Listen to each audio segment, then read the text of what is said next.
Dominic Waughray, climate change, is that still a big issue at the annual meeting 2008?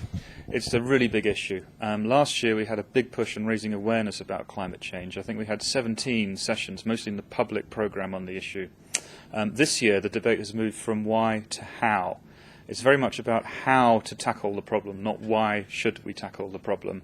And to that extent, although there are still many issues in the public programme at this year's annual meeting, what's interesting to see is a lot of work going on behind the scenes, private meetings, discussions with all kinds of different stakeholders tackling a wide range of issues from policy through to finance, through to practical business solutions. So in fact, this year there's even more on climate change than there was last year, but a much more detailed set of discussions on how to tackle the problem.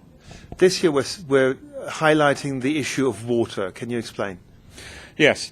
What's been interesting to note, particularly over the course of the year, is how discussions around climate have also opened the door for a broader set of thinking around resource sustainability, impacts and resource use efficiency.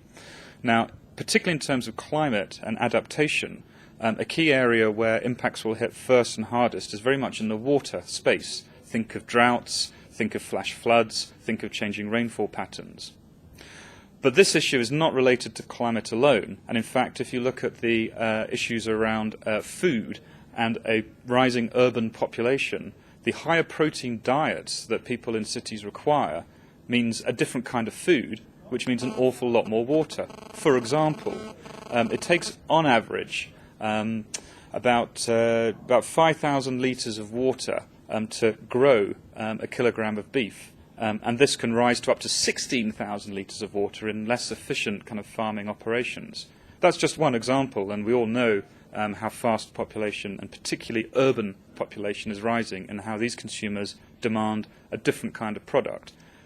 If we then expand from food into other consumer goods, for example cosmetics, paint, fuel, the use of water in the economy is so widespread that actually when you start to unpick the puzzle, it becomes quite a challenge to see how we're going to sustain a fast-growing world with the fixed amount of water, fresh water, that we have on this planet.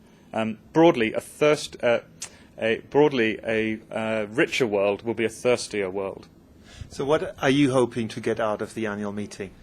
Well, very much like last year when we tried to really raise awareness on the climate change issue, the main thrust of the issue this year on water, which of course is linked to climate as a resource issue, is to raise awareness.